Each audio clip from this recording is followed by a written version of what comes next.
So we're looking at a lung cell right now, and on the outside of the lung cell we've got a couple of receptors, including the ACE receptor and the ACE2 receptor. There's a molecule floating around in your blood called angiotensin 1, and angiotensin 1 is the right shape to attach to the ACE receptor. The ACE receptor can also act as an enzyme, and it turns angiotensin 1 into angiotensin 2. Angiotensin 2 can then travel to receptors on the blood vessels, which I've represented by this hose here. When angiotensin 2 attaches to the receptors on the blood vessels constrict, and that increases the blood pressure required to pump the blood through. If they stay constricted for too long because you have high levels of angiotensin 2, then your heart has to do a lot harder work to pump against that higher pressure.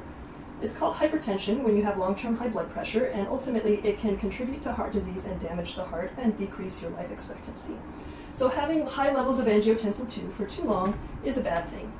Some drugs that are used to treat heart disease are called ACE inhibitors because they attach to the ACE receptor and prevent angiotensin 1 from attaching and getting converted into angiotensin 2.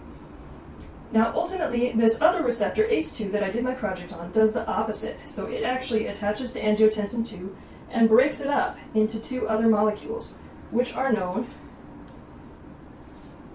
as angiotensin 1-7 and angiotensin 1-9.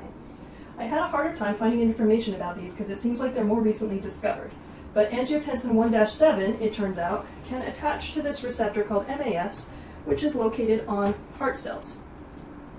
When angiotensin 1-7 attaches to MAS, we're not sure exactly how, but it's having a protective effect on the heart and more likely to reduce the chance of heart disease. Also, just the fact that our ACE2 broke down the angiotensin 2, so it's not around anymore, is going to reduce our risk of heart disease and hypertension because there's less angiotensin 2 attaching to our blood vessels and increasing the blood pressure now. Now, so it sounds like ACE2 is this great molecule. It's breaking down the harmful angiotensin 2 that increases hypertension risk, but the problem is that it's also the receptor that SARS-CoV-2, the virus that causes COVID-19, uses to enter your cells. So spike proteins on the outside of SARS-CoV-2 are the right shape to attach to ACE2, and that causes these lung cells and other cells like blood vessel cells that have ACE2 on the outside to do phagocytosis and bring the SARS-CoV-2 virus into the cell where it can be infected.